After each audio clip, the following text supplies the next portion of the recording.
welcome to another interesting program of the Queen's Grapevine. Tonight, we want to talk about what's happening in Puerto Rico. The reason we want to talk about Puerto Rico has such a beautiful and long history as an island. We happen to be a Commonwealth of the United States of America.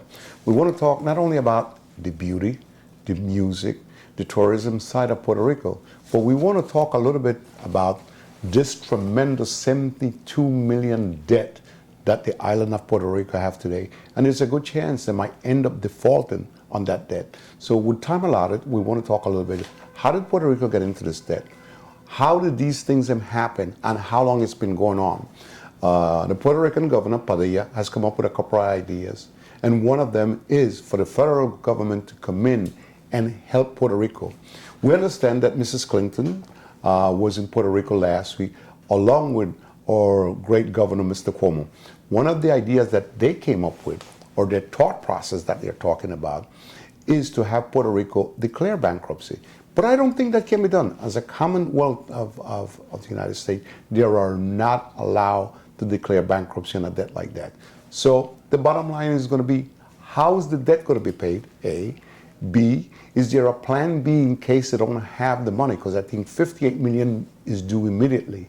And Governor Padilla is going in all different directions. We want to take the opportunity to discuss that. So we have as a special guest tonight on Queen's Grapevine, Mr. Jaime Estades, who also is an attorney and happened to be in the island of Puerto Rico the last 2 or 3 weeks. So we kind of want to bring him in a little bit to talk about La Isla del Encanto and how he feels about these things. Welcome to our program. Thank you, Lee. Tell us a little bit about the history of Puerto Rico, to the best that you know, and how it became a Commonwealth, and how America used Puerto Rico and why. Well, Puerto Rico, the existence of Puerto Rico and the history of Puerto Rico as a nation is the history of colonization, even when the two terms can be contradictory.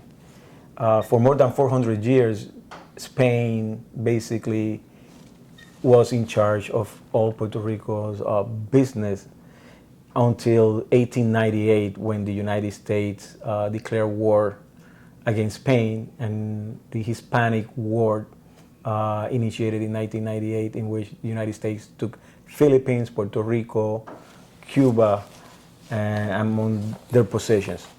Of all those islands, Puerto Rico was the one that the United States kept to this day. So Puerto Rico has been going, even when it has formed a national character that is different from any other country, like all nationalities, even when it has commonalities mostly with Latin America, it has created its own national character. But politically, it has come from one colonization to another, to a second colonization, now by the United States since 1898.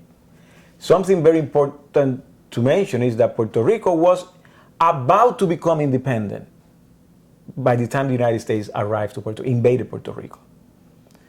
Puerto Rico was already autonomous, and it was getting closer and closer to become independent. And that's when the United States invade and takes Puerto Rico over. Puerto Rico had an economy then that is very, very diversified. It wasn't a strong economy, but it was diversified. It had sugar cane, it had tobacco, it had coffee. There were other industries that were being created in the island. It was diversified. When the United States comes to Puerto Rico, basically they restructured the economy by basically focusing mostly during those times on sugar and sugar cane. So they put all their investment and all their efforts in that, and basically moving the workforce to sugar cane, and then therefore weakening the other sectors of the economy that Puerto Rico had built. That Puerto Rico had been developed. So that created an impact in the economy. Then Puerto Rico becomes what is called a Commonwealth, which is a huge lie. Puerto Rico is still a colony. There is no association in the Commonwealth. Basically what it says, that Puerto Rico is associated with the United States like a partnership, when in reality it's no partnership. United States legally, based on Congress, basically in the Jones Act, the United States can do anything they want in Puerto Rico unilaterally. So Puerto Rico is basically a colony.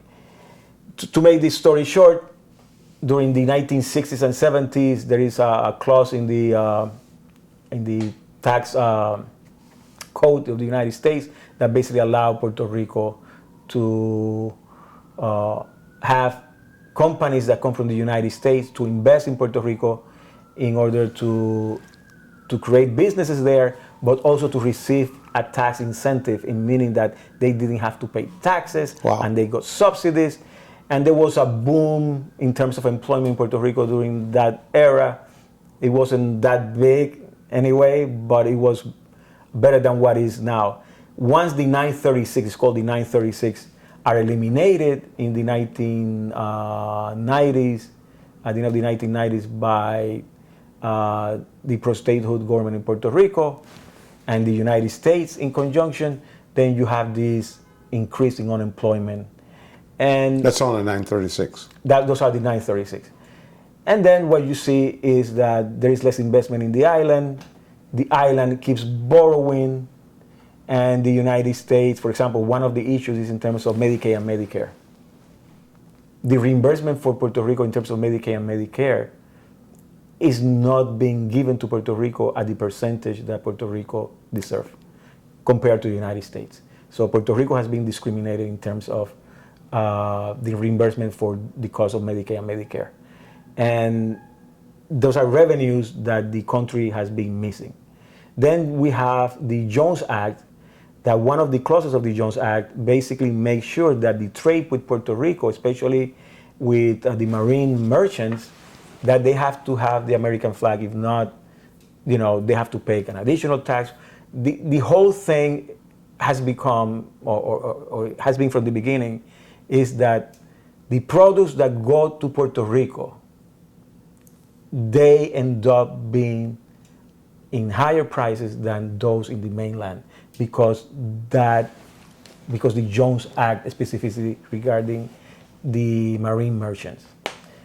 It also affects certain ports in the United States, but the reality is that it has been affecting Puerto Rico the most. The prices in Puerto Rico, because the Jones Act, are a lot higher than in the mainland.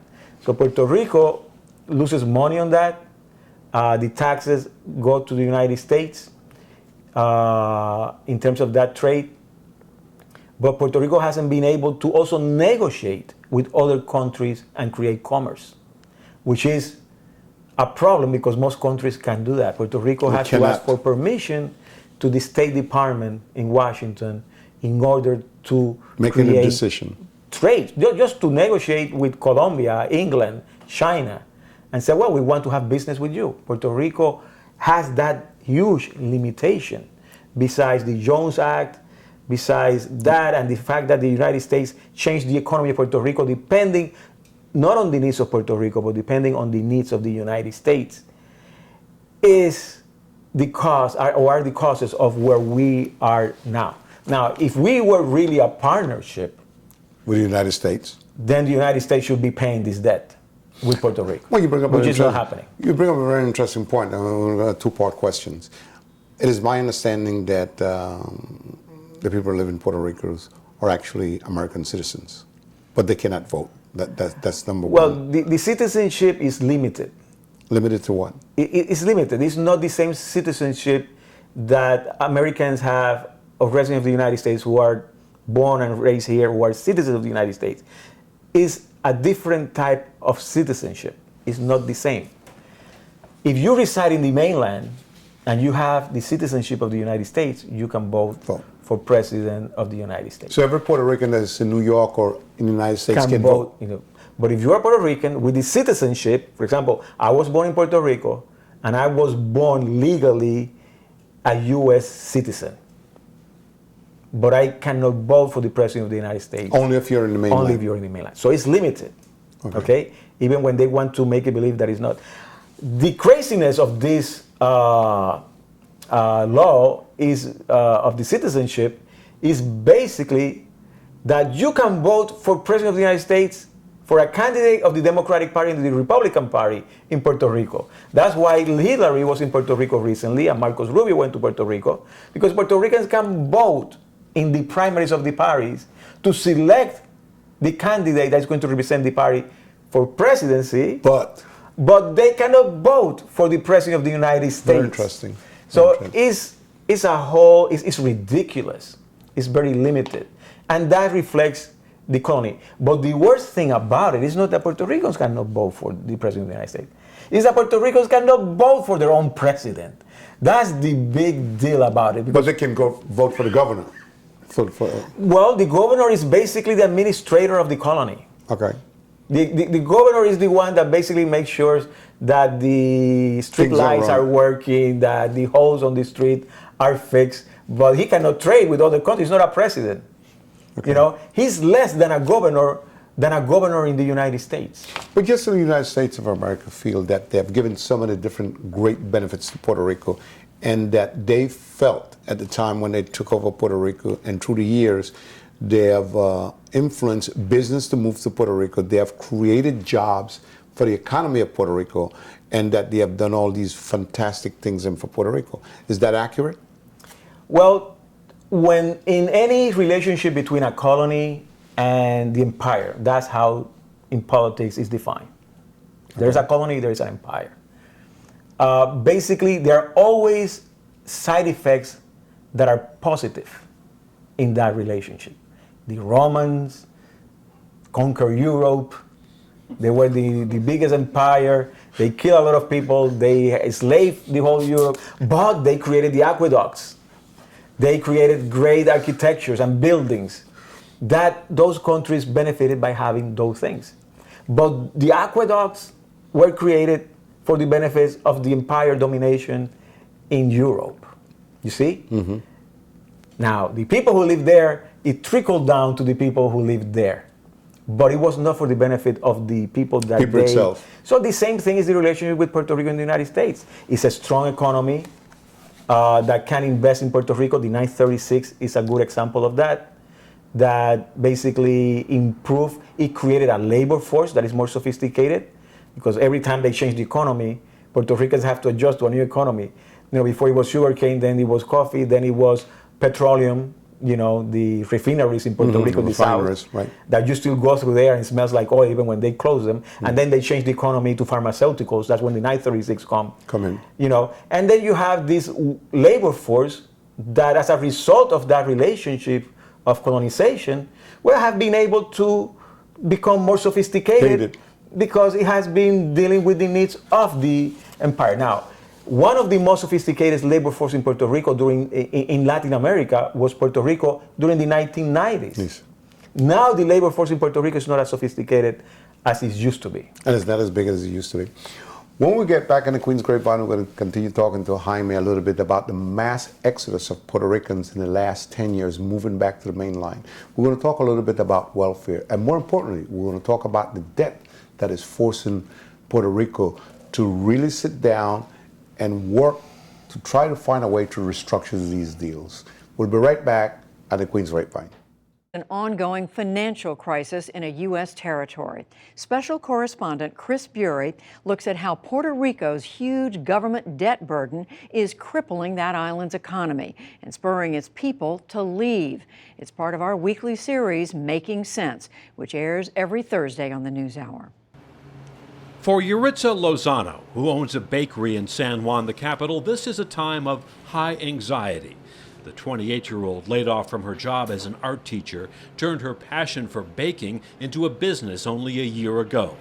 Now, Puerto Rico's debt crisis is trimming her profits in an already troubled economy.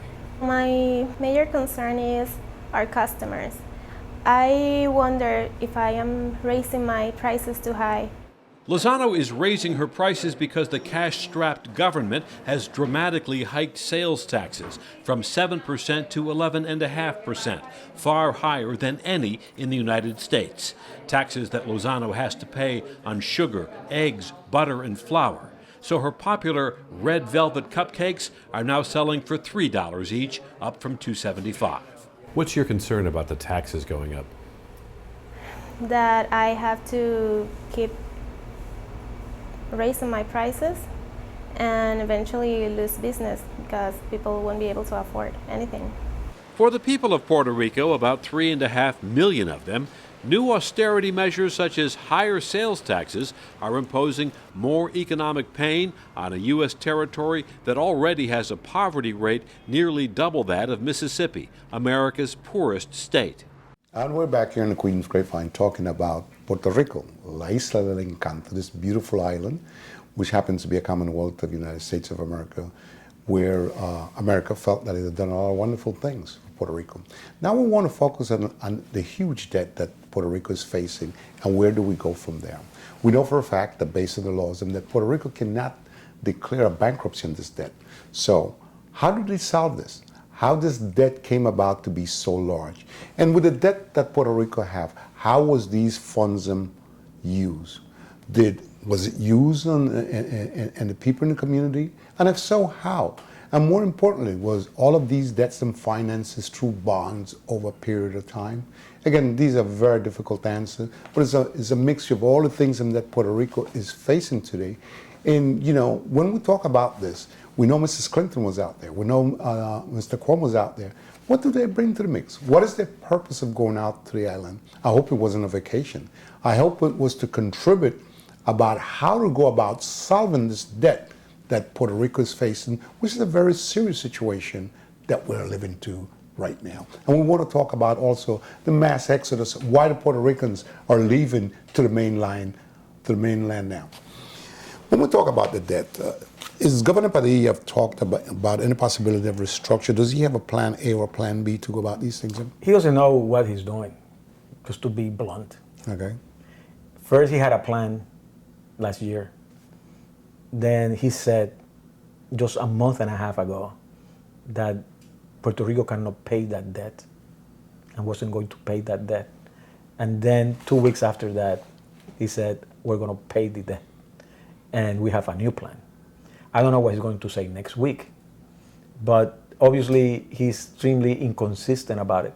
He was right when he said that Puerto Rico cannot pay a debt of that amount of money, you know, $72 billion that is owed by Puerto Rico. So that's a huge amount of money to be paid. We know since the 1970s, when this economical crisis happened in Latin America, almost every country in Latin America was having problems basically facing this. The debts and the economical crisis that they were going, that those debts couldn't be paid. It's funny, you know, Fidel Castro said during the 70s, I remember, he said, those debts cannot be paid. They have to be erased. And to this day, now we talk about the possibility of countries not paying those debts. Why? Because the banks, like any bank, they treat Puerto Rico or any nation like they treat an individual. You have all these conditions if you want this loan. And if you want more loans, and if you want to renegotiate this, you have to do what we tell you to do. And the conditions that they put are basically conditions that are exploitative against the individual, but it's also exploitative against the countries. For example, get rid of unions. You need to increase taxes. You're already in debt. People are already suffering, and you want to increase taxes. You want to get rid of unions that basically protect the rights and the benefits of those workers. Then you want to make sure that there is more law enforcement, more repression by part of the police and the government in terms of making sure that the country is supposedly safe for tourism. So they start putting all these conditions that make the country, put the country in a position in which they cannot develop the capital Needed, because the people are the ones that develop that capital, it's the workers. But if you go against the unions, if you increase the taxes on people, and then you make it easy for outside corporations to come without no responsibility towards the country, then what you're doing is making the situation even more difficult for the individuals, because banks don't care about the individuals. They just or want nations. They want their return on their money. Their money back. As you mentioned these type of things, and banks are more like that. They're very very marketable when they come to you, making you all type of offers, and they want their funds back because they loan the money, and that's understandable. Is there a possibility that the federal government can step in at this moment to help Puerto Rico in any way? Well, the federal government didn't step up when Detroit was in crisis. You know, I don't think that they're going to step up in Puerto Rico. I don't think that they are going to be helpful. Puerto Rico. So it's a similar situation. It's a similar situation, but Puerto Rico has less rights than a state. It's a territory. So why bother with that unless they had a geopolitical analysis that they had during the 60s and 70s during the Cold War, and Cuba had not renewed relations with the United States, in which geopolitically you needed to make Puerto Rico as strong as possible economically in order to use Puerto Rico as an example against Cuba and during the Cold War. So there was a motivation now. Now things have changed.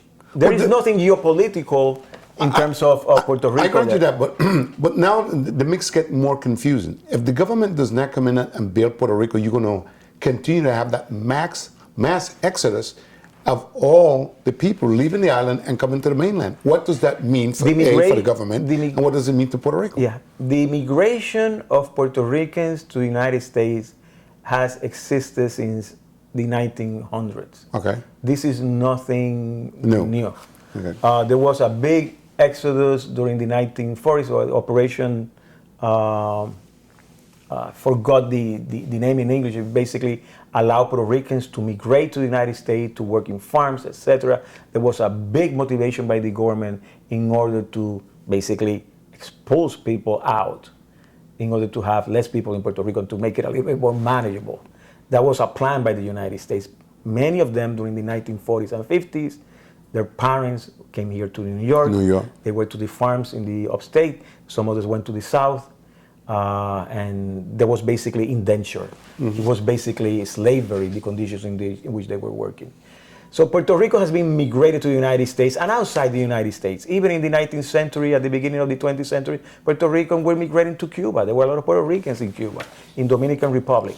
So it's part of the idiosincrasy of Puerto Rico is to migrate when, like any other country, when the economic situation in the country weakens and is poor. During the last year, 40,000 people have migrated. During the last year, it's estimated around 40,000 have migrated to the United States. They have to. People follow the capital. People don't migrate because they want to leave their home. They love their home. But they move on necessity. But they move by necessity. Now, the bourgeoisie in Puerto Rico, that includes independentistas, they say, oh, they're abandoning the country. They're not patriot enough on it. Yeah, because the bourgeoisie, even if they're believing in independence of Puerto Rico, is bourgeoisie. They have what they need. They don't need to move. It's the working class that have to migrate in order to sustain, because they need to follow the capital.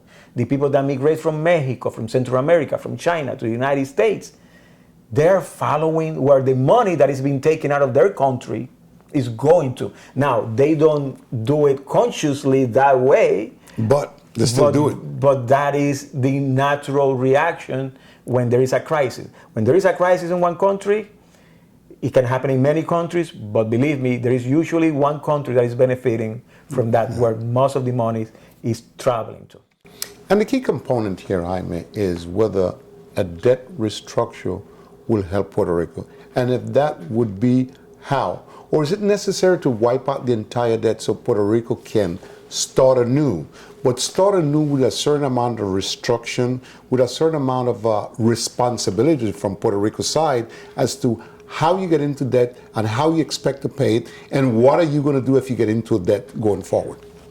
I think that there are two alternatives. One is either the United States behave like a partner that is stated in the Commonwealth of Puerto Rico. It's an association, which has always been a lie. But if they do that literally and they're partners, they should pay half of the debt. They're responsible for that too. So you're saying half of the debt the federal government should handle and the other half Puerto Rico should handle? At least. Now, the other alternative is not to pay the debt, because the impositions that the banks are putting, like I mentioned before, on Puerto Rico are impositions that are onerous and are impositions that basically it will create a bigger hole in the economy of Puerto Rico, and it will force even more Puerto Ricans. Everything will be worse. It will force more Puerto Ricans to migrate to the United States, because all their rights as a workers are going to be diminished by these impositions. Okay. Benefits that they have, salaries that they're getting, all that is going to be depleted. If Puerto Ricans are migrating now, imagine after these impositions by the banks are put in place, they're going to force the immigration even more. And it will be more difficult for Puerto Rico to pay that debt. We will never get out of that debt. Okay. All right. Well, Jaime, on behalf of the family of Grapevine, I want to take this opportunity to thank you so much for imparting your wisdom and your thought process about the Puerto Rico debt and the situation in Puerto Rico. We thank you. But we also want to say that Puerto Rico debt is a very serious thing that I think all the parties involved, the federal government and the powers to be, need to get involved. Okay? A bank is a bank. If they loan you the money, they expect to be paid, and they want to be paid. If the Puerto Rican debt by the federal government is wiped out, then Puerto Rico need to be more responsible going forward of the debt they assume and how they get into it. Again, it's very murky right now, but it's part of the process. So again, in behalf of the family of the Grapevine, we just want to say good night to you. But before we say good night to you, we want to say we hope that this program has been to your liking. Good night.